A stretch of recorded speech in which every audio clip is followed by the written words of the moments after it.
consideramos pues para esta sesión el platicar en relación al trámite de la segunda sección del juicio sucesorio, ¿verdad? Y pues para entrar en tema, conviene recordar que la segunda sección, en ella se agregan el inventario provisional formado por el interventor, el inventario y el avalúo formado por el albacea. En su caso, los incidentes de oposición a uno y a otro, y finalmente, pues, la resolución relativa a inventarios y avalúos. Como ustedes recordarán, el interventor puede ser designado en los casos en que no se haya presentado el testamento después de transcurridos 10 días desde la muerte del autor de la sucesión, o si en ese testamento no hubo una designación de albacea. O también en el caso de que el intestado se haya denunciado por una persona distinta a los que pueden tener derecho a la herencia. En esos supuestos procede o hay la posibilidad de que se designe un interventor que debe recibir en todo caso los bienes que formen el caudal hereditario o los bienes que se le entreguen bajo inventario formal. Hay que distinguir entre este interventor y el interventor que es designado o puede ser designado por la minoría o una minoría de los herederos que no estén conforme con la designación de albacea. Y en este segundo supuesto, el interventor tiene más bien funciones de vigilancia para precisamente verificar que la actuación del albacea pues se ajuste a la legalidad y sea en beneficio de los herederos y o legatarios.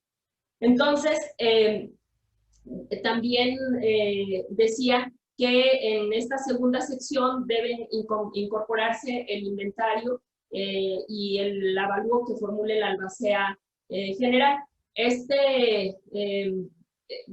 actividad que se asigna a la albacea, recordemos que la albacea tiene varias funciones, entre ellas precisamente la de formular inventarios. Bueno, por supuesto representa a la sucesión frente a terceros, tiene entre otras obligaciones pues la de administrar los bienes de la sucesión y tiene la obligación en consecuencia de rendir cuentas y en su caso de presentar o promover el proyecto de partición, ¿verdad? Y su función concluye hasta en principio, pues, salvo que sea removido o que renuncie o estas otras causas, por haber concluido su encargo, es decir, con la partición y adjudicación de los bienes hereditarios. Ahora, en relación al inventario y el avalúo, después de que, una vez que el albacea haya sido discernido del cargo, tiene un plazo de 10 días para informar al juzgado que va a proceder a la formación del inventario y al avalúo de los bienes que forman la masa hereditaria. Y tendrá 60 días para concluir esta fase, ¿verdad? En principio. Ahora, para la formación del inventario, deben de citarse a todos los interesados. ¿Quiénes son estos? Los reconocidos herederos, reconocidos como legatarios en su caso, puede serlo también el cónyuge supérstite y en su caso los acreedores, ¿verdad? A esta formación de inventarios, se citará a estos interesados por correo certificado y el inventario se deberá realizar sea por un actuario o el actuario que se designe o por notario en el caso en que haya herederos menores de edad o en el supuesto en que la beneficencia pública haya sido designada heredera o en los casos en que el fisco tiene interés en el trámite de la sucesión. Entonces, en en la fecha señalada para la formación de inventarios, pues se presentarán los interesados y se procederá a realizar el inventario conforme al orden que en el propio Código de Procedimientos Civiles se establece. En principio deben de consignarse el dinero, luego las alhajas, después los efectos de comercio e industria, los semovientes, los frutos, los muebles, los bienes raíces, los créditos, y finalmente se deben de establecer, bueno, también, perdón, los documentos y otros papeles importantes del autor de la sucesión, y finalmente señalarse los bienes ajenos que el autor de la sucesión haya tenido en su posesión, indicando en este caso cuál es la causa por la que se tienen esos bienes. Por ejemplo, si se tienen en prenda, en comodato, en arrendamiento o cualquier otra causa. En relación a estas, a los bienes, derechos y en todo caso obligaciones que deben consignarse en el inventario, dado que comprende pues todos los bienes, derechos y obligaciones de los que fue titular el autor de la sucesión y no se extinguen con la muerte, pues conviene recordar primero que por ejemplo, el dinero y las alhajas que hubiere del autor de la sucesión, si se tenía conocimiento de ellos, pues el juez en principio debe ordenar que que el dinero y las alhajas se depositen pues en una institución bancaria, en una casa de comercio o en depósito de persona de reconocida honorabilidad, ¿no? Por lo que hace a bueno, nada más conviene recordar también que al denunciarse o al tener radicada la sucesión, el juez debe en principio dictar una serie de medidas que son estas, ¿no? El aseguramiento de los bienes y alhajas, por ejemplo, o debe de solicitar al correo o a las oficinas postales que les remitan la correspondencia, los bultos, etcétera, y debe hacer pues que se depositen los bienes que ya hemos señalado ante las personas e instituciones correspondientes. Ahora, por lo que hace a los efectos de comercio y de industria, digo, pensé, ¿cuáles son los efectos de comercio e industria? Pues a mí me parece que son efectos de comercio, todos los documentos mercantiles, títulos de crédito, por ejemplo, los títulos de las acciones, no sé si entre esos, que son de las cosas que tienen que ver con los comerciantes, se pudieran incluir las mercancías. Ahí no me queda tan claro que eso se considere como efectos de comercio, pues. No sé si alguien quiera comentar algo al respecto. ¿No? Bueno, ahora, por lo que hace a los semovientes, pues es claro que son animales, ¿no? Ganado, de los diferentes tipos, etc. Por lo que hace a los frutos, me parece importante que se recuerde, pues, o se tome en cuenta que los frutos pueden ser civiles, naturales o industriales. Y esto es importante porque posteriormente, para determinar en su caso la remuneración a la que tiene derecho el albacea, pues también, aparte del valor de la masa hereditaria, tiene derecho a un porcentaje sobre los frutos industriales que se hubieran percibido durante el trámite del juicio. En estas condiciones, pues, los frutos civiles son las rentas o los intereses, dividendos, etcétera, que producen los capitales. Mientras que los frutos naturales son los que espontáneamente surgen de la tierra o las crías de los animales sin que esté involucrado el trabajo, porque precisamente la distinción con los frutos industriales es la aplicación del trabajo para la producción sea en heredades o fincas destinadas a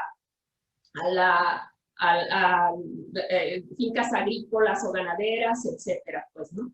Entonces, me parece importante tener en cuenta esa circunstancia, porque al menos yo he tenido experiencias en las que para determinar el honorario que debe percibir el albacea se han querido considerar incluso las rentas, los dividendos o los intereses que generan inmuebles, acciones o inversiones o deudas, ¿no? Entonces, me parece que es importante hacer la distinción. Por lo que hace a los bienes raíces, debo señalar que juntamente con el inventario deben presentarse los títulos que acreditan la propiedad de tales bienes inmuebles, ¿verdad? Para acreditar precisamente la titularidad del autor de la sucesión. Como una experiencia más o menos reciente que hemos tenido, ha sido el caso en el que hubo previamente una una división de cosa común, y había un título de propiedad originario. Posteriormente se demandó la división de la cosa común y se adjudicó ya de manera individual en favor de uno de los copropietarios una fracción de un bien inmueble. Y cuando nosotros presentamos el inventario en relación al resto de la propiedad que correspondía al autor de la sucesión, la juez consideró que no era suficiente con que hubiéramos presentado el título primigenio y la escritura donde se protocolizó el desmembramiento de la fracción que se adjudicó a uno de los copropietarios ya en lo individual. En contra de esa determinación, en su oportunidad interpusimos el recurso de apelación, finalmente promovimos un amparo indirecto, y en el amparo se determinó por parte del juez de distrito que era suficiente presentarlo de esta manera, que no había que protocolizar como de manera individual la fracción que quedó en favor del autor de la sucesión. Esa es una de las experiencias, de las pocas que hemos tenido en relación a esa parte del acreditamiento de la propiedad, porque generalmente basta pues con la exhibición del título. Ahora, por ejemplo, en los casos en que se plantea como parte del haber hereditario la posesión sobre bienes inmuebles, pero que no se tiene un título de propiedad, o sea, cuando el autor de la sucesión poseyó a título de dueño en forma pública, pacífica, continua, de buena fe durante X tiempo, pues en ese supuesto me parece que tendrían que acreditarse que efectivamente el autor de la sucesión tuvo la posesión de esos inmuebles, pues, ¿no? Con ese ánimo de dueño, y en todo caso, pues, acreditar que efectivamente así fue con las pruebas ordinarias que se puedan tener. Ahora, por lo que hace a los créditos, no sé si en esta parte del inventario, al referirse a créditos, refiera más bien los créditos a cargo de la sucesión, porque recordemos que aquí el patrimonio de una persona incluye tanto sus derechos como obligaciones que no se extinguen con la muerte, y que en todo caso, al hacer la liquidación de ese patrimonio, se tienen que satisfacer previamente a la partición, en todo caso, las deudas y o cargas a cargo de la herencia, ¿verdad? Entonces, me parece que esta parte en la que hace referencia a que deben de incluirse los créditos son más bien en los que la sucesión es el pasivo de la obligación. Luego, por lo que hace a los documentos y papeles de importancia del autor de la sucesión, pues me parece que ahí podría haber algunos títulos que no se ubiquen dentro de los otros supuestos, por ejemplo, documentos en los que se consignara alguna póliza de seguro o algún otro derecho derecho de importancia para el autor de la sucesión que eventualmente pudiera tener impacto en el patrimonio de este, pues, ¿no? Y finalmente, por lo que hace a los bienes ajenos, decía que hay que consignar la razón o el acto jurídico por el que el autor de la sucesión tenía ese bien ajeno, pues, ¿no? Y señalarse con precisión si fue, por ejemplo, por comodato, por un depósito o una prenda o la razón por la que se haya tenido en posesión ese bien. Ahora, en relación a este punto, conviene señalar que en el acta de la diligencia relativa al inventario deben de señalarse en todo caso las razones por las que alguno de los participantes expone las razones por las que se considera que debe incluirse o excluirse algún bien.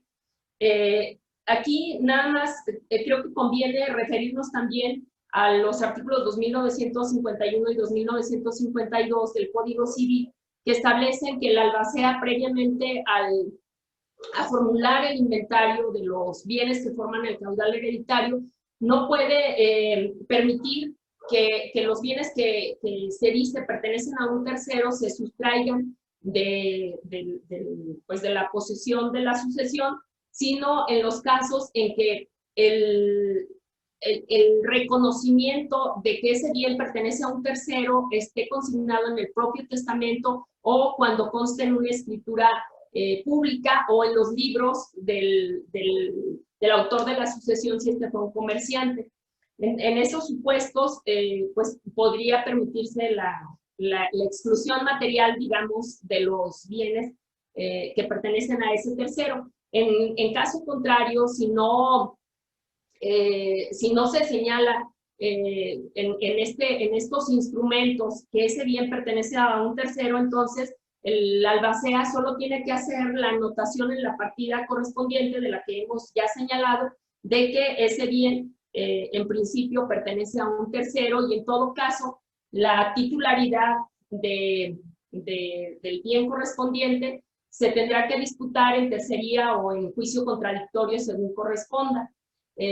La tercería tendría que tramitarse mientras el juicio sucesorio está en trámite, desde mi óptica, y en todo caso, si concluyere con la adjudicación, pues lo que procedería sería más bien un juicio autónomo entre el adjudicatario del bien y la persona que pretende es de su propiedad, ¿no? No sé si haya algún comentario al respecto. Bueno, nada más volviendo a la diligencia. Sí, Gustavo.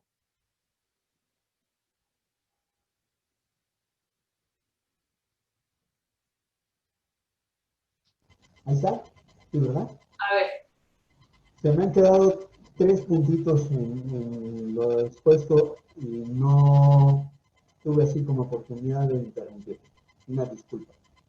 En lo primero que planteaste, pues, de la formación de los inventarios, el artículo 619 del Código de Procedimientos Civiles establece las alternativas. ¿Quién debe hacer el inventario? ¿Un actuario o un notario? Y menciona ahí que el juez, si lo considera pertinente, puede estar presente. También podrá estar presente y participar. Bueno, lo que no me queda claro, y nunca lo he visto, es cuando el inventario se realiza por notario o por actuario con o sin presencia del juez, ¿sería como diligencia judicial? Es decir, ¿sería en el local del juzgado, en principio? ¿O más bien estamos pensando en que deberían trasladarse todos? Si hay bienes muebles, me imagino que se tienen que trasladar. Pero ¿qué pasa si son, o sea, si son unos cuantos bienes muebles que, bueno, o no hay bienes muebles? De todas maneras se tendría que realizar como en audiencia, es la pregunta. Bueno, en mi opinión, en los casos en que mencionamos que los herederos son menores o que la beneficencia pública es heredera o que el fisco tiene interés, es un imperativo, pues, ¿no? La ley señala, el Código de Procedimiento señala que debe hacerse por conducto de notario o de actuario.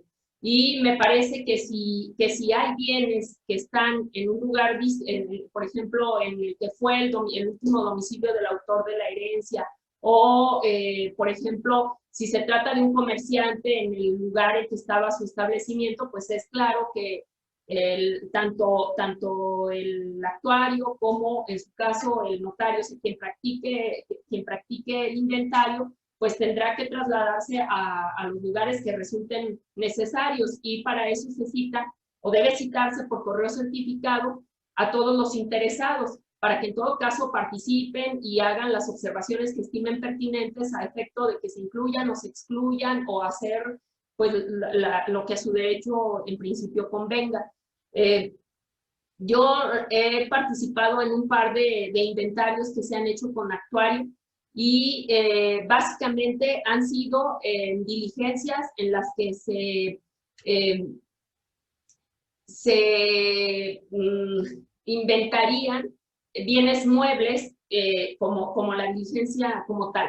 Y la manera en que se ha manejado se hace el inventario de esos bienes y luego se incluyen como en el inventario general o así se ha hecho, pues, que presente la albacea, donde se incluyen, por ejemplo, los inmuebles y en su caso los depósitos en bancos y en otras instituciones, porque ahí lo que se ha hecho es adjuntar, como lo señala en relación a los inmuebles, al inventario y en su caso los contratos de depósito o de inversión o, por ejemplo, en un caso tuvimos uno donde había alhajas depositadas en una caja de seguridad. Entonces ahí lo que se aportó fue, por una parte, la descripción de los bienes de esas alhajas y fotografías de ellas y el contrato de la caja de seguridad del banco, pues, ¿no? Entonces, me parece que muy difícilmente un inventario podría practicarse si en el patrimonio se incluyen bienes distintos a los inmuebles. Podría practicarse en las instalaciones de un juzgado, pues, ¿no? Y, por ejemplo, bueno, por otra parte, de acuerdo, al menos en mi experiencia, cuando se trata de solo inmuebles, los que se incluyen que forman parte, pues, del patrimonio, que no se incluyen muebles ni otro tipo de bienes, que se dice que no hay, ha sido siempre que simplemente la albacea los presenta el título que justifica la propiedad y listo, pues, ¿no? Ya posteriormente se da vista con ellos a los interesados para que en todo caso pues manifiesten su inconformidad mediante la oposición dentro de los 5 días como establece la ley, o si no manifiesta nada, bueno, pues ya simplemente se aprueba el inventario, ¿no? Entonces, me parece que en ese caso no hay como mucho problema, pues, no sé, me parece. ¿Sí? La segunda es, hiciste la pregunta, si hubiera efectos de comercio. A mí me parece que es claro que efectos de comercio abarca las mercancías que pudiera, si es la sucesión de un comerciante, levantarse el inventario también de las mercancías, pues, ¿no? Y esos serían los efectos de comercio. Lo que sí sería parte de me parece. Sería parte de la masa hereditaria, pero para seguir administrando el comercio, supondría, ¿no? O habría la posibilidad, no me queda muy claro eso. Se inventarían las mercancías que hay, se cierra el comercio y se hace el reparto en los términos que resulte, o se inventaría para efectos de continuar con el negocio comercial de Cuyos. Lo planteé como pregunta y estaba, creo que... Carlos. Sí, mira, Gus, aquí la idea creo que es, la opción de la ley es que el negocio continúe, porque se trata de una unidad económica de la cual inclusive dependen familias. A mí ya me tocó una situación donde el de Cuyos era dueño de una refaccionaria, ¿no? Entonces, en principio, el hijo que apoyaba ahí, pues, se hizo cargo, pero evidentemente que, pues, tuvimos que plantearle al juez la necesidad de hacer la intervención. Propusimos un interventor con cargo a la caja, con el carácter de administrador.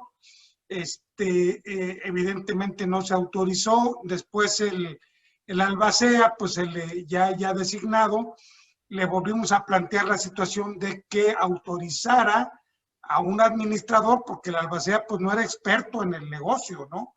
Creo que también aquí este tipo de aspectos, mercancías que puedan ser perecederas también de inmediato, y aún y cuando no hay albacea, solicitar la autorización del juez de que se puedan ser vendidas. En este caso también me ha tocado situaciones donde vámonos a la central de abastos y a ver quién las compra y en cuánto las compra, y ahí que se rematen sobre todo cuestiones de mercancías que se puedan echar a perder. Pero creo que cuando se refiere a efectos de comercio, se refiere a cualquier tipo de mercancía, libros de los comerciantes, maquinaria, equipo, etcétera. Y la idea es que el comercio tiene que seguir funcionando, seguirse pagando a los empleados, seguir pagando los impuestos, las cuotas obrero-patronales, todo lo que puede implicar la condición del negocio, y que finalmente después de ello se pueda asignar el negocio como una unidad económica entre los herederos de acuerdo con la evaluación que resulte, ¿no? O en su caso, como aquí fue la situación, pues poder constituir una sociedad anónima durante la cual todos los efectos del comercio se aportaran como capital social, y los herederos en todo caso tuvieran una parte proporcional ahí, que fue parte de un convenio al que se llegó al final de cuentas. Pero creo que sí se genera mucho esta condición de los efectos de comercio. Y el otro aspecto con las joyas también es algo muy delicado, porque no somos expertos en poder identificar joyas que puedan ser auténticas o que puedan ser joyas, pues, digamos, Swarovski o brillantes sintéticos, ¿no?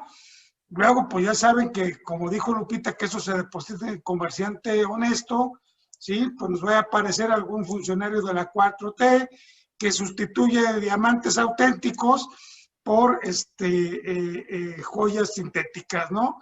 Digo, no sé, alguien por ahí denunció que así sucedía en los remates, y hasta le costó la chamba. Pero eso sí es importante, ¿no? O sea, yo creo que aquí inmediatamente cuando se tenga esto, ir con un joyero y que certifique la autentificación de las joyas, y que se pongan, en el caso yo que me he tocado joyas, déjese a disposición de Nacional Monte de Piedad, ahí depositarlos y que cobren, y que ellos mismos, inclusive ellos mismos, hacen el avalúo y la certificación de autenticidad de las joyas, porque sí, es muy común sobre todo que las joyas de la abuelita desaparezcan antes de que se cierre el sepulcro. A ver, nos quedan 3 minutos. Bueno, ahí lo que has dicho, Carlos, se cierra y volvemos a entrar en la misma liga o en otra. ¿En la misma liga? No se oye. Perdón, sí, en la misma liga. Nos lo ha permitido ya en otras ocasiones, si no, pues inmediatamente levanto otra liga, ¿sí? Lo voy a comunicar tanto al grupo de UBAC como al grupo de charlas jurídicas, ¿no? Para que esté planteado ahí. Y bueno, pues yo creo que si quieren las cerramos ahorita o... Nos quedan 2 minutos, creo que podemos aprovechar en todo caso con el... Bueno, ok. Aquí también, permíteme nada más porque también es una cuestión que lo has planteado. Me ha tocado rendir inventarios sin la participación ni de actuario, ni de corredor, ni de notario, ni nada. ¿Cuándo? Cuando he presentado los inventarios firmados de conformidad por todos los herederos. ¿Sí? Me parece absurdo que se tenga que citar por correo certificado a los herederos que ya fueron reconocidos, que ya se apersonaron y que, de acuerdo con la ley, tengan que tener un domicilio para oír y recibir notificaciones, ¿sí? Entonces, este empleado del correo, que además ya nadie lo usa, ¿sí? Y, oiga, remítame las comunicaciones, correo, nadie utiliza, no me acuerdo que la última vez que me di carta yo estaba en la universidad en Nuevo León, ¿sí? Y los servicios de paquetería, pues también son servicios que ya no se utiliza en la paquetería del correo. Es más eficiente, más fácil llegar por DHL. Sería inútil, pero complicado que se tenga que informar a todas las paqueterías de la ciudad, por lo menos, que si reciben algún tipo de paquete a nombre del de Cuyos, pues lo hagan llegar, ¿no? O sea, creo que aquí sí nuestra legislación tendría que actualizarse. Y las que me ha tocado con notario, en realidad se levanta una fe de hechos, es una escritura pública, donde el notario da fe de lo que le exhiben, de lo que le presentan, se tiene que trasladar, se traslada y pues da fe de lo que tiene a la vista, eso es todo. A ver, otra vez, por favor. Y cuando empezaste a hablar del inventario, mencionaste que en el caso de que se tratara de derechos de posesión, evidentemente no se podría exhibir el documento en el momento. Pero no me quedó muy claro qué es lo que planteabas que debe ser. Mi pregunta no sería que en ese caso, teniendo la representación, el albacea, como albacea debería de demandar el reconocimiento de la propiedad. Pues me parece que si se tienen los elementos para usucapir, sí. Sin embargo, si todavía no se completa, por ejemplo, el tiempo, pues ahí sería difícil que prosperara la acción o que se pudiera demandar la prescripción adquisitiva o promover información ad perpetuum. O sea, creo que lo que tiene que acreditarse es que el autor tenía la posesión a título de dueño. No, me parece, pues, ¿no? Porque, por ejemplo, sí, Carlos. No, es en el mismo tenor, pero por favor te pido concluir la idea para que luego me des el uso de la voz. Ah, claro. Ok, entonces, en ese sentido, me parece que lo que debe demostrarse es que el autor de la sucesión tenía en su posesión el bien de que se trate y que esa posesión la tenía a título de dueño, como una posesión civil. Pudiera ser que todavía no estuvieran todos los elementos para demandar o promover la prescripción adquisitiva. Es lo que me parece. Pero como pregunta, sigue como pregunta. Es decir, supongamos que es el caso de posesión, que todavía no lleva el tiempo suficiente para prescribir. Presento mi inventario. En el inventario pongo posesión, que el de Cuyos tenía respecto del tal, estatal. Bueno, ¿cuál es en qué momento pruebo? ¿Cómo aporto elementos? ¿Ofrezco pruebas cuando aporto cuando planteo el inventario? ¿O cómo se ocurre que sería eso? A mí me parece que sí, que tendría que ser al momento de presentar el inventario, que tendría que ofrecerse la prueba que corresponda. Por ejemplo, supón tú que tenía la posesión de un vehículo, por ejemplo, pues, ¿no? Y que no se cuenta, que, bueno, la ley exige que presentes la factura. Sin embargo, para la traslación de propiedades de vehículos automotores, pues se requiere la factura por toda la tramitación que tiene que hacerse ante las autoridades administrativas. Entonces, supón tú que el autor de la sucesión compró el coche, nunca hizo el cambio de propietario, no tiene la factura o no se encuentra, o por ejemplo, en relación a bienes inmuebles, si tuviera la posesión así a título de dueño, pero no hay una manera o no se tiene como elementos para acreditar en ese momento el título de la posesión o la causa generadora de la posesión, en ese sentido el título, o la buena fe, por ejemplo. Pues. Entonces me parece que ahí bastaría con acreditar la posesión a título de dueño. Y los elementos, con los medios legalmente admisibles para ese efecto e idóneos. Sí, Carlos. Sí, mira, aquí yo creo que posiblemente, no sé si estemos planteando que la ley dice que debe acreditarse con el documento idóneo. Tal vez la ley está planteando es el título idóneo. Recordemos que el título es la causa generadora del derecho y el documento, bueno, pues es, al menos lo entendemos como el dochere, que es tradicionalmente el fragmento de papel que contiene un texto y que representa una manifestación de la voluntad. Pero yo creo que aquí en este sentido, no me ha tocado derechos posesorios, pero sí me ha tocado dos casos. Uno de ellos, había obras de arte que se habían adquirido y que pues jamás se habían facturado. De hecho, eran obras de arte que venían, algunas de ellas de anticuarios y otras por herencia, ¿no? O sea, inclusive los retratos de los óleos de los tatarabuelos, no sé qué. Y entonces ahí la cuestión es, bueno, ¿yo cómo voy a acreditar? Había una situación de inclusive obras de Velasco, obras atribuidas a una guadalupana, me acuerdo que era atribuida a uno de los pintores porque no tenía certificado de autentificación, pero era atribuida a un pintor muy famoso mexicano, bueno, de la época colonial, que ahora asumimos que era novohispano, pues, para no entrar con ese conflicto,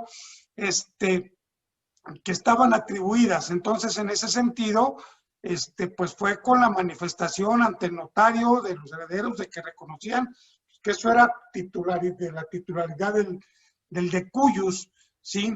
Un exeomo y algunas cosas. Yo creo que a lo mejor por ahí tal vez al liceo Gustavo Araiza, porque eso fue, le tocó conocer, porque fue en San Miguel de Allende, donde se transmite o se deja una colección de armas antiguas, ¿sí? Que inclusive después al heredero lo quisieron procesar por acopio de armas, ¿no? Y se tuvo que demostrar, primero, que eran armas antiguas y segundo, pues que las armas estaban inutilizadas, ¿sí?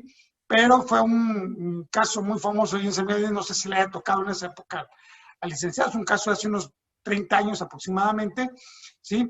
Y en el cual inclusive había un arma,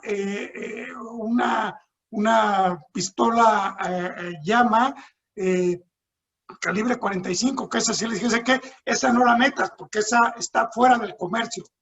Esas, a ver cómo le haces tú, transmítela, a ver quién se la queda, un volado, un sorteo, pero pues no es factible que pueda transmitir un arma que está fuera del comercio por disposición de la ley. Entonces no la podemos incluir en ley. Es que era de, no me importa que de quién haya sido. Si yo la declaro, ¿sí? El juez va a solicitar que se ponga a disposición de la Secretaría de la Defensa Nacional y la van a destruir. Pero sí hubo esta cuestión inclusive de las armas de colección antiguas, había arcabuces, había pistolas de chispa, etcétera, bocacarga, cosas de esas, algunos revólveres de finales del siglo XIX, ¿sí? Y que evidentemente no había factura. Entonces todo eso se documentó precisamente bajo el ámbito de la declaración del testimonio de los herederos, de que reconocían como que eran de la titularidad del de Cuyos. ¿Sería cuánto? Sí, licenciado Araiza. Aquí me quedan muchas dudas, ya no supe. Aquí, entre comillas, empezamos a tener un problema muy grave.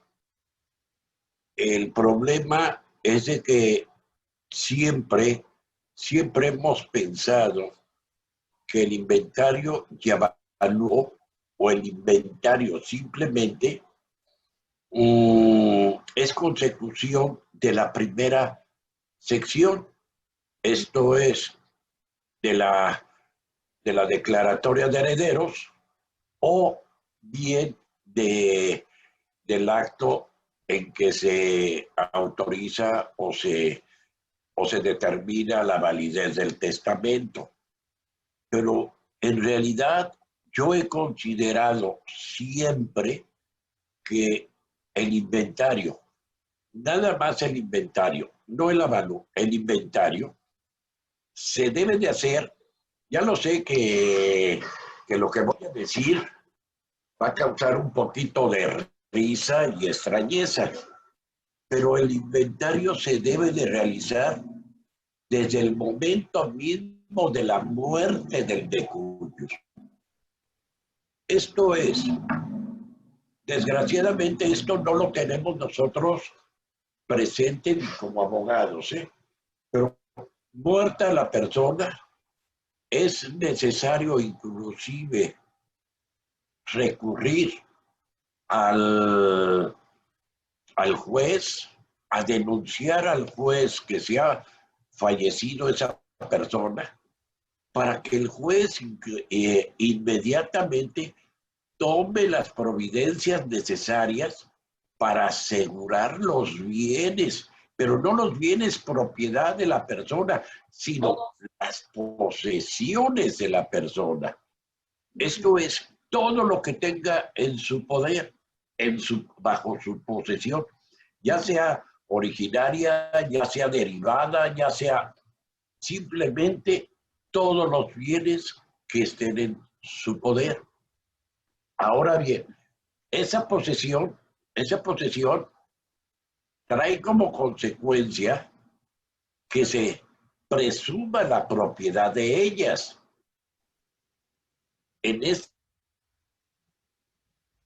sentido, claro, lógico, que aquellos bienes cuya adquisición originaria requieran un título, que son los bienes inmuebles en general, es cuando ya viene la segunda parte del inventario, que es el avalúo.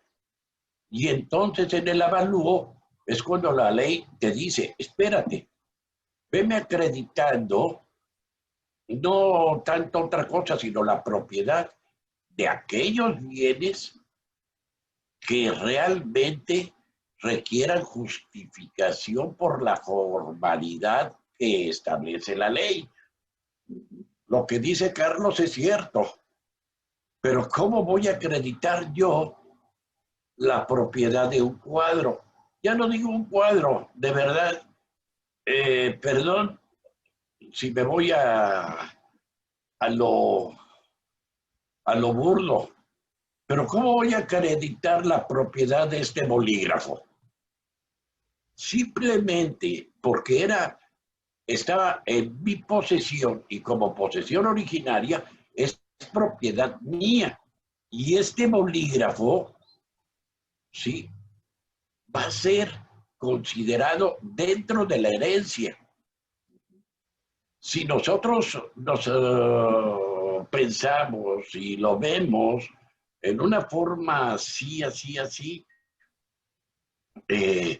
ven que todas las sucesiones nada más tienen 3 tipos de bienes. Bienes inmuebles, bienes muebles cuya necesidad, como lo decía Lupita, se requiere la factura, y los bienes inmovientes, pero de ganado mayor, porque se murió la persona y el perrito, a ver dónde quedó. El reloj de mi abuelito, no, me lo llevo porque es recuerdo y mi abuelito me dijo que me lo daba cuando él se muriera. Y si ustedes se fijan, esas son tres situaciones.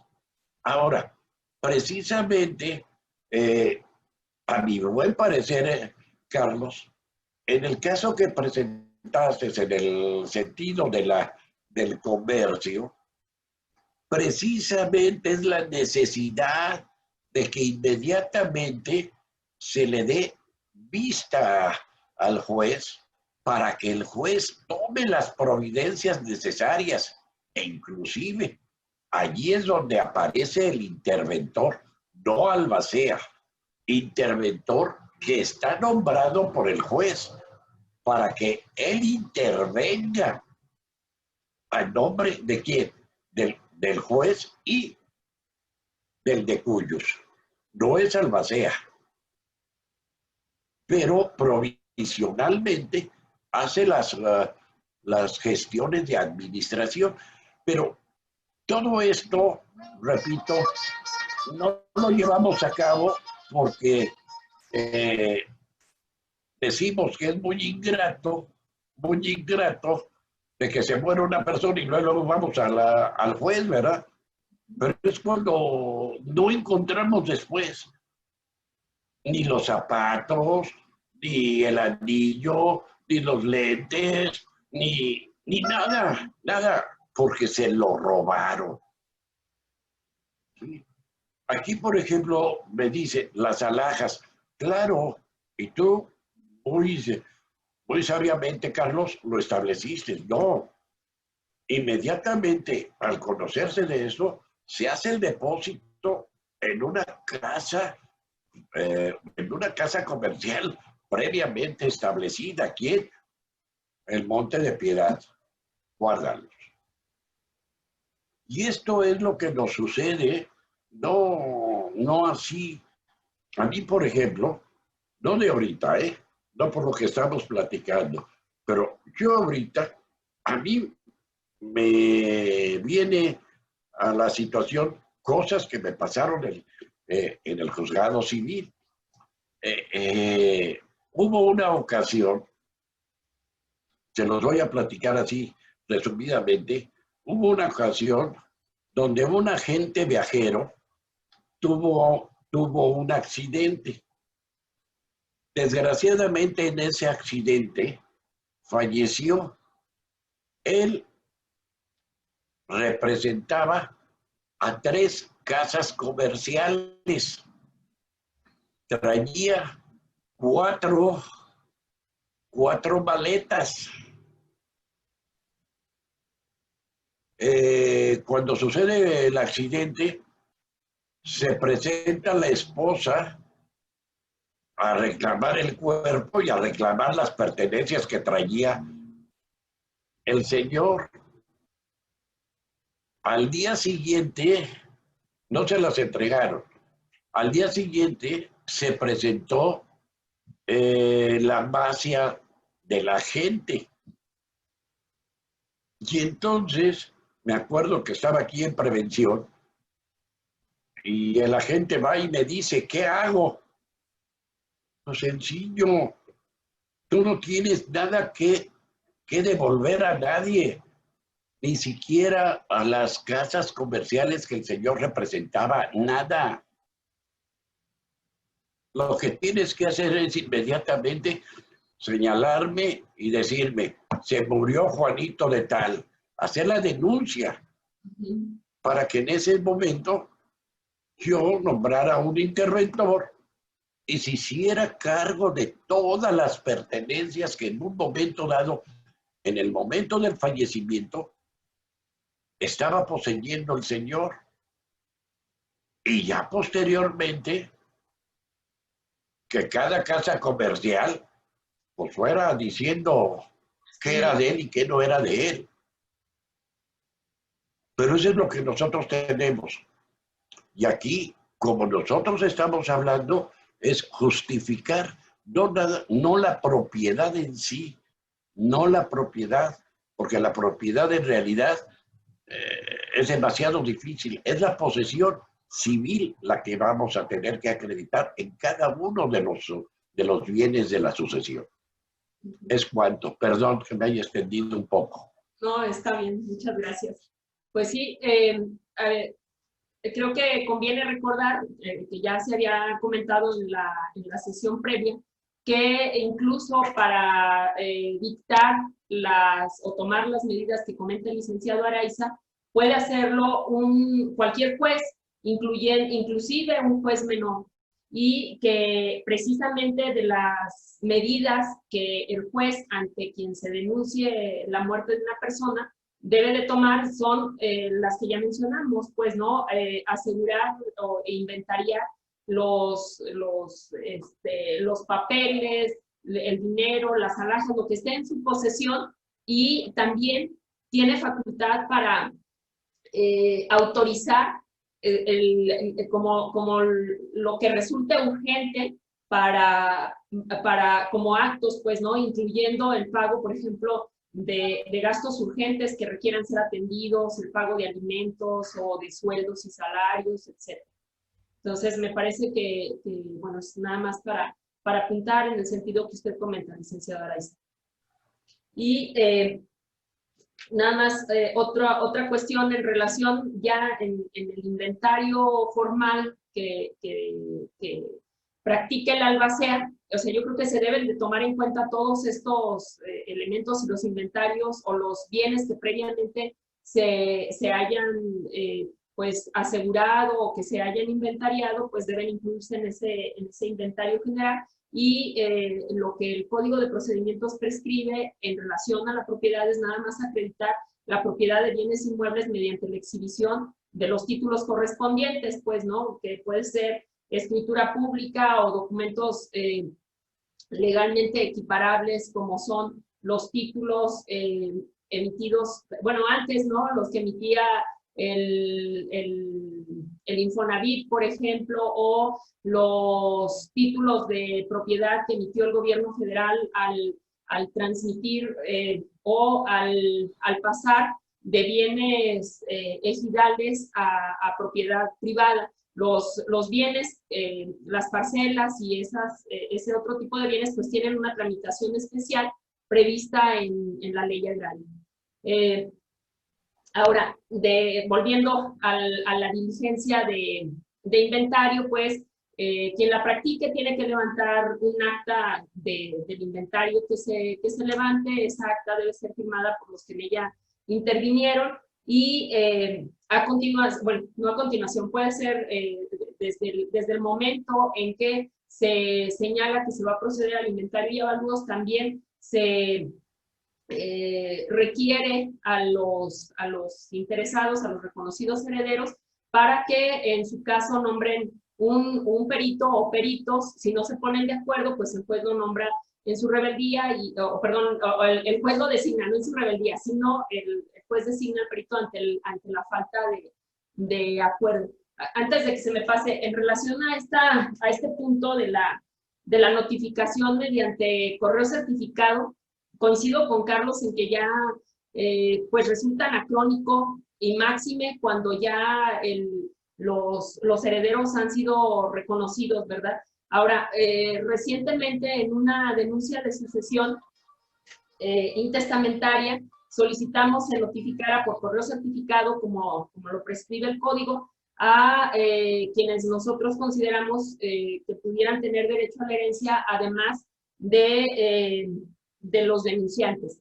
En este caso, por primera vez, no me había tocado, el juez ordenó que la notificación no se hiciera mediante correo certificado, sino mediante emplazamiento formal por conducto de actuario, dado que los que nosotros designamos como personas que pudieran tener interés en la herencia, presuntos herederos, tenían su domicilio aquí mismo en la ciudad. Entonces, la razón por la que el juez consideró que debía practicarse como un emplazamiento es, señaló él, que porque eso da mayores certeza y seguridad jurídica para que efectivamente fueran llamados al juicio sucesorio. Entonces, no sé, es un único caso en el que yo he tenido en esos términos. Sí, Carlos. Sí, aquí creo que son dos puntos que quiero tocar. Primero, que es un juez que entendió la reforma constitucional del 2011 y que entiende el principio pro actione previsto en el artículo 25 del Pacto de San José, precisamente respecto a las garantías judiciales, porque la impartición de la justicia no puede estar sujeta a formalidades excesivas que impidan el acceso a ello, ¿no? Eso por una parte, creo que ese juez merece una felicitación porque ha entendido perfectamente la condición de cómo evoluciona el derecho y que se encuentra facultado para que, con ese argumento de decir, tengo mayor certeza, a establecer modalidades que permitan justificar y dar continuidad al procedimiento. La cuestión aquí que yo quiero plantear también es, se cita a los herederos para que comparezcan al inventario y hagan observaciones, ¿sí? En este sentido, el heredero que es citado y no comparece, y el heredero que es citado y no hace manifestaciones, por ese simple hecho pierde o no el derecho de objetar el inventario que resulte, ¿sí? Por cualquier tipo de circunstancias, entonces de inconformarse, dado que ya tuvo su intervención y en todo caso, pues opera un principio de preclusión de los derechos procesales a objetar. Esto es, yo no objeté durante la diligencia y yo digo que pudiera haber precluido mi derecho a inconformarme dado que estuve presente y por el principio de oralidad y de continuidad procesal, si estoy presente en ese momento debo de manifestar mis objeciones, ¿sí? O bien que habiendo sido citado, no comparecí y por tanto pues se me tendría que tener por conforme con los resultados de aquella diligencia en las que voluntariamente yo no participé. Esa sería mi pregunta. Bueno, a mí me parece que si en el momento mismo de la diligencia, primero, si no comparece o si compareciendo no hace manifestación en el momento mismo de la diligencia, me parece que no pierde el derecho a objetar, porque puede ser que no se tengan en ese momento los elementos necesarios para cuestionar o hacer algún apunte en relación con el inventario. Además de que en el caso, me parece, hay un procedimiento específico para la objeción de inventario y avalúos y se otorga un plazo una vez que el inventario completo y en su caso el avalúo ha sido puesto a la vista de las partes para que en todo caso formulen sus objeciones. Y digamos, el que hay un artículo, si mal no recuerdo, es el 630 del Código de Procedimientos Civiles, que establece que el inventario aprovecha a todos los que en él intervinieron y aún a los que no hayan participado en su formulación, pero solamente perjudica a los que lo formularon y a los que lo aprobaron. Entonces, aquí todavía, en el momento en que en la diligencia donde se está llevando a cabo el inventario, pues todavía no hay aprobación de este. Finalmente, la aprobación es un acto que realiza el juez una vez que en su caso ha transcurrido el plazo para la objeción o una vez se resuelta esta, pues. Entonces me parece que ahí todavía no habría posibilidad de esa sanción. No sé si haya algún otro comentario. Bueno, ¿sí? ¿No? Ok. En relación a la oposición, una vez que el inventario y el avalúo o avalúos, el avalúo se practica por el perito o peritos que se hubieran designado, ¿verdad? Y en el caso de que se trate de acciones que cotizan en la Bolsa de Comercio, pues el avalúo puede practicarse con el informe que rinda esta respecto al valor de tales acciones, por lo que hace al valor de bienes que esté consignado en escritura pública que este documento pues sea de un término menor a un año anterior a la presentación del avalúo, pues se puede estar al valor ahí consignado sin que haya necesidad de un nuevo avalúo.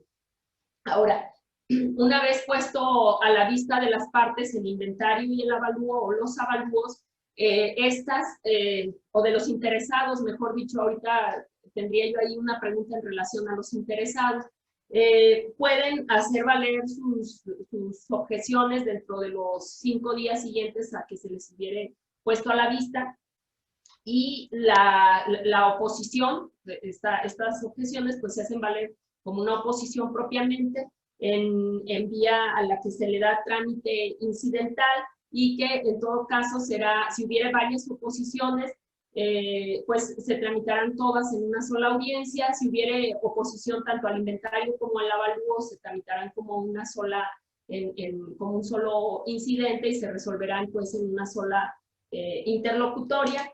Y para hacer valer la oposición al inventario o al avalúo, hay que señalar por qué se solicita la inclusión de algunos bienes al inventario o su exclusión, presentando las pruebas u ofreciendo las pruebas que resulten pertinentes. Y en relación a la oposición del avalúo, pues debe señalarse el precio en que se estima deben de evaluarse esos bienes. Si en relación a la oposición a avalúos no se señala cuál es el precio que corresponde a tales bienes, pues la oposición se tiene por no presentada. Pues yo he visto asuntos en los que se tiene como que se omite el señalar por qué razones o cuál es el valor que se le está asignando al bien por el que se están oponiendo al avalúo practicado, pues, ¿no? Y me parece que se pierde de vista que es un requisito que la ley establece, el que se señale el valor que se asigna al bien correspondiente. Ahora, decía que en la audiencia se deben o sea, habrá una audiencia única donde en todo caso se presentará el perito evaluador si se trata de una oposición al avalúo, y si el perito no se presenta, pues entonces no tendrá derecho a cobrar honorarios. Si quien no se presenta es el opositor, la ley sanciona con la pérdida del derecho, como si no se hubiera, sanciona como se le tiene por desistido de la oposición. Respecto de ese punto, yo encontré una jurisprudencia emitida por una jurisprudencia del primer circuito con número de registro 2020-679, que señala que la sanción de tener por desistidos a los opositores por inasistencia a la audiencia incidental vulnera el derecho a la jurisdicción, en tanto que y es una disposición idéntica a la nuestra, que se contiene en el Código de Procedimientos Civiles para el Distrito Federal, ahora Ciudad de México, y se considera que es una violación o una vulneración al derecho a la jurisdicción consignado en el artículo 17 constitucional, porque no excede los límites del principio de proporcionalidad y no soporta pues el análisis en función de los subprincipios de idoneidad o juicio de, permítanme que no me acuerdo cómo es el de utilidad o idoneidad o juicio de adecuación, el de necesidad o juicio de indispensabilidad o el de proporcionalidad en sentido estricto. Y considera que esto no acontece porque desde el planteamiento de la oposición y en su caso desde la contestación a la vista, quedan, como que queda planteada la litis por una parte, por la otra, están determinados los elementos probatorios para soportar una u otra posiciones y en todo caso el ofrecimiento de pruebas que deben ser desahogadas. Si no se desahogan porque el oponente no se presenta o al desahogo de la audiencia o porque o no alega nada en esa audiencia por no haberse presentado, de cualquier manera se está en posibilidad de resolver la controversia que se plantea en relación a ese punto, por lo que es inconstitucional el que se declare la pérdida, se declare por desistido del incidente de oposición respectivo, ¿verdad? No sé si haya algún comentario o alguna pregunta en relación a esto. Bueno, luego, por lo que hace a quienes pueden oponerse, el artículo, si mal no recuerdo, el 631, no, perdón, el 631 es el que se refiere a la causa de remoción de la albacea de plano en el caso de que no cumpla con los plazos que ya hemos comentado para notificar que se va a proceder al inventario y al avalúo o para la conclusión de estos. También hay, en relación a ese punto, hay tesis aisladas que señalan que la remoción de plano se convierte en o se traduce en una violación al principio o a la garantía de audiencia, al derecho a la garantía de audiencia, en tanto que no se le da oportunidad a la albacea de exponer las razones por las que no cumplió con esos plazos, ¿no? Y entonces, en ese sentido, se le dejaría inaudita y habría una violación en su perjuicio.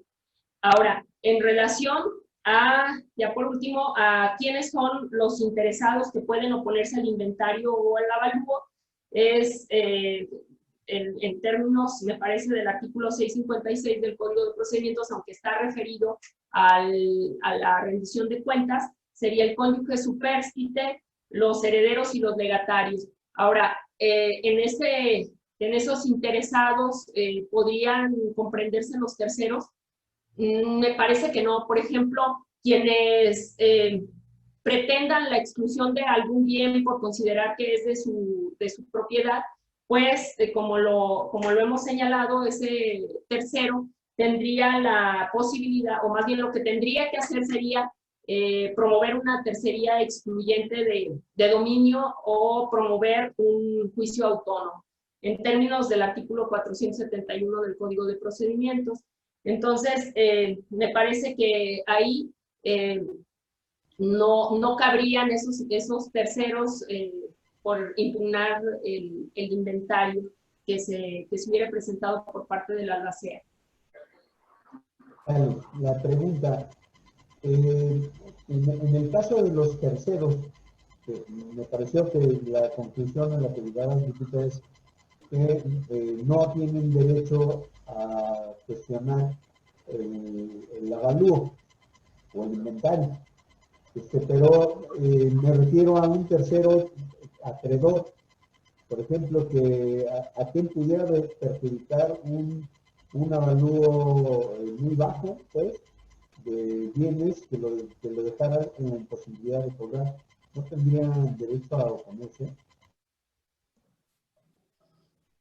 Bueno, en principio, de lo que pude entender, y con base a una tesis aislada del quinto circuito, con número de registro 176-108, señalaba que los que tienen derecho a impugnar el inventario o el avalúo como una oposición en esta vía incidental son los interesados, y consideraba como interesados, o interpreta esta mención a interesados como únicamente el cónyuge supérstite, los herederos y los legatarios, y plantea que otros terceros no es que no tengan posibilidad de oponerse o cuestionar el inventario y avalúo, sino que deben de hacerlo en forma de tercería o de juicio autónomo. Me parece que ahí, por ejemplo, en relación al avalúo propiamente dicho, pues creo que sí los acreedores podrían estar interesados en cuestionar el avalúo de los bienes si es que fue muy bajo y perjudica sus intereses. Sin embargo, probablemente el que el inventario sea bajo no les cause propiamente lesión, porque, digo, salvo que sean muchos acreedores, ¿verdad?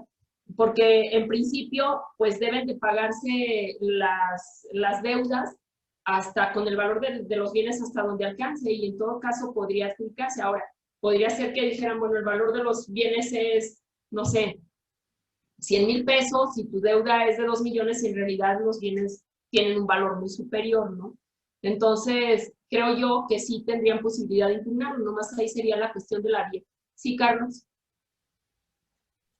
Bueno, aquí recordemos algo que no pasa tan frecuente, sí, porque los juicios sucesorios son juicios universales atractivos. Como consecuencia, Gustavo nos ha planteado en su participación anterior, el señor Molina, ¿sí?, que deben de acumularse los juicios que se tengan en contra de la sucesión. Entonces, como estos van a formar parte de la primera sección, yo creo que aquí sería la idoneidad en esos procedimientos o a través de tercerías, como dice Lupita, que puedan formularse las objeciones al avalúo, porque el avalúo per se en teoría no le perjudica a los acreedores o a las personas que tengan un derecho que deducir contra la sucesión, salvo que el avalúo tenga que ver con el momento mismo del pago. Creo que son dos cosas distintas. Si a mí me debe el difunto un pagaré por 1 millón de pesos, yo demando la sucesión y le embargo una finca, el avalúo que haga yo en el procedimiento del juicio ejecutivo mercantil, por ejemplo, ¿sí?, o en el que haga de deducir mi derecho, porque ahí también yo no sé si pierda la calidad de mercantil el juicio que tenga que enderezar si yo tengo por el de cuyos un título de crédito, un pagaré, ¿sí? Entonces, en ese sentido tengo que demandarlo, y el avalúo que formule respecto de la finca que yo embargué es independiente del avalúo que se formule con motivo de la sucesión. Entonces, en teoría, no le perjudicaría, y si le perjudica, pues tendría que acreditar ese agravio, ¿no?, para poder intervenir y objetar. Es cuanto. Sí, y bueno, ya nada más en relación a ese punto, si la sucesión está en trámite, pues el juicio ejecutivo que se promueva en contra de la sucesión, pues será atendido por el albacea. Si Si se pretende el pago, por ejemplo, de un título de crédito después de que ya están adjudicados los bienes, pues más bien ahí no sería promover un juicio en contra de la asociación porque esta ya concluyó, sino más bien en contra de los herederos a quienes se hubieran adjudicado los bienes en sustitución del autor de la sucesión. Ahí nada más el punto será si el título de crédito, si se tratara, por ejemplo, de un título de crédito, se conserva la acción ejecutiva por la cuestión de la legalidad, ¿verdad? En contra del suscriptor o del aval que hubieran sido los autores de la sucesión, pero ahí ya sería más bien en contra de los herederos a quienes hubieran adjudicado los bienes, porque pues ellos adquieren la propiedad de esos bienes a inventario, pues, ¿no? Es decir, que los bienes, ellos responden hasta por el valor de los bienes que les hubieran sido adjudicados. A lo mejor ahí sí, si no se hubieran opuesto al avalúo y se adjudican muy bajo, pues el adjudicatario solo responderá hasta el valor de sus bienes, salvo que se demuestre que se evaluaron muy bajo pues como para defraudar a acreedores, me parece. ¿Sí?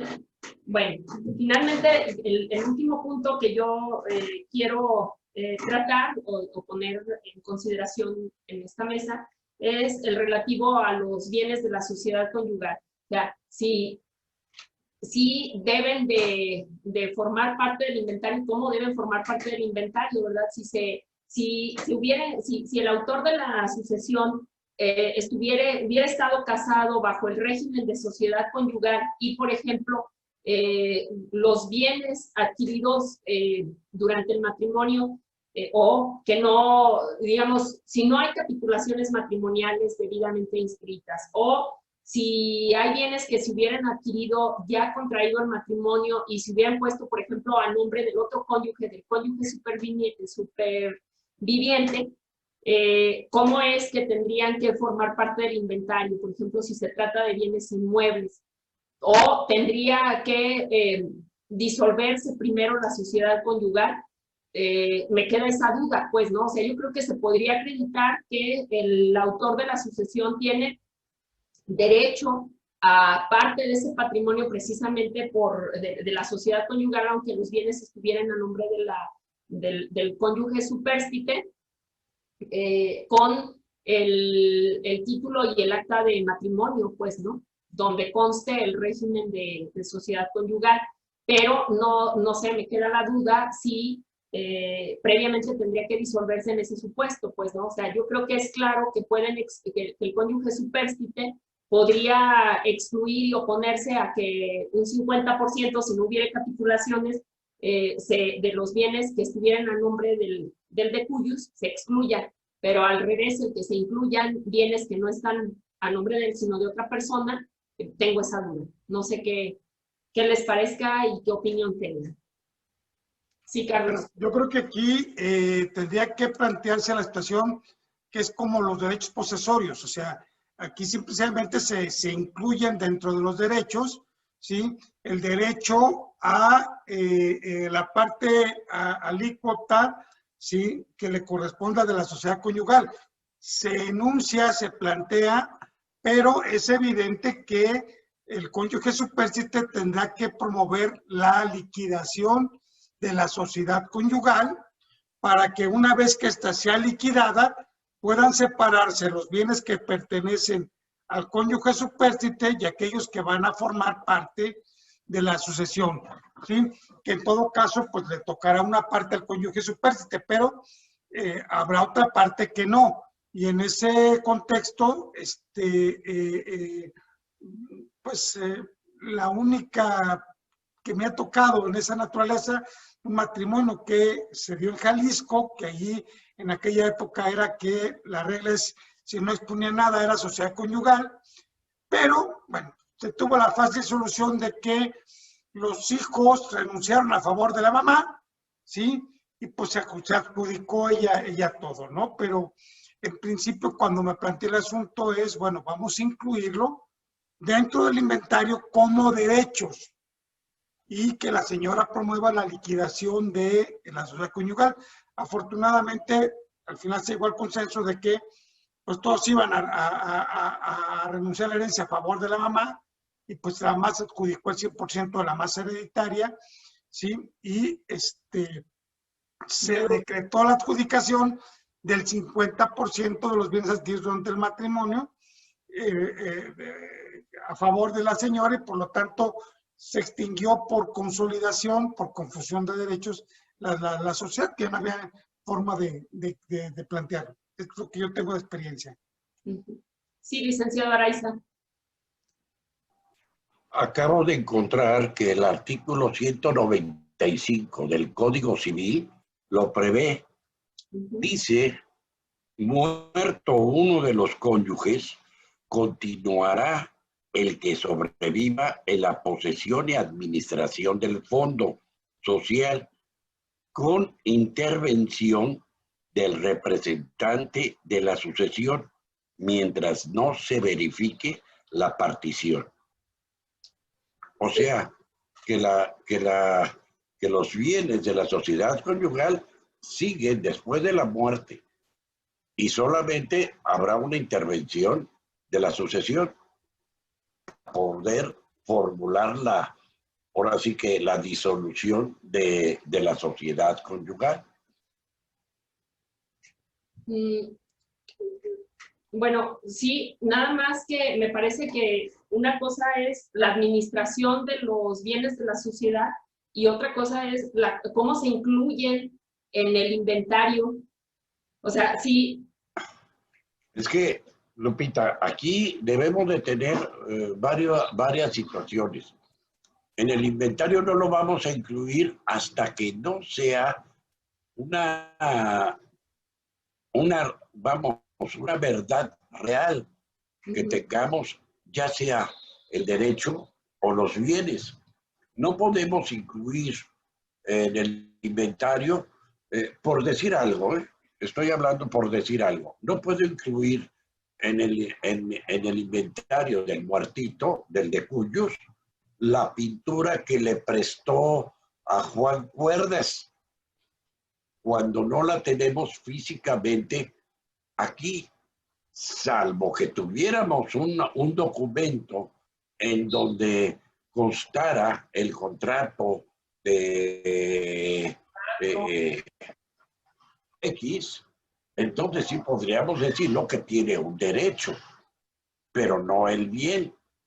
Aquí, en la cuestión de la sociedad conyugal, ¿sí? Se tiene nada más el derecho, no los bienes. Entonces, el inventario nada más estará establecido sin valor alguno, nada más los derechos que se tienen en la sociedad conyugal, para que la sucesión entonces intervenga en la sociedad conyugal para realizar su liquidación de la sociedad conyugal, y lo que le corresponda entonces entrar al inventario, pero llamémosle así físicamente, ya con los bienes de la disolución de la sociedad. No sé si me está explicando. Sí, entonces, en ese supuesto, tendría que disolverse previamente la sociedad conyugal para poder incluir ya bienes determinados o valores determinados ahí. ¿Sí? Exactamente. Ok, bueno. No sé si haya algún otro comentario o alguna intervención. Sí, Carlos. Sí, yo creo que, a ver, aquí la cuestión es, en el inventario se va a poner derechos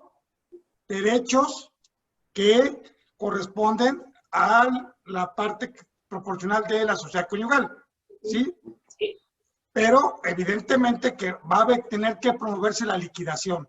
De la sociedad. Para que entonces sí se dividan los bienes y como consecuencia se determine qué le pertenecía al autor de la sucesión, estos entran a la sucesión y aquellos que no, pues permanecen con el cónyuge supérstite. Aquí el planteamiento que hace el licenciado Gustavo Araiza es en el sentido de quién es el poseedor. ¿Por qué? Porque recordemos que el albacea tiene derecho a pedir que se le ponga en posesión de los bienes de la sucesión.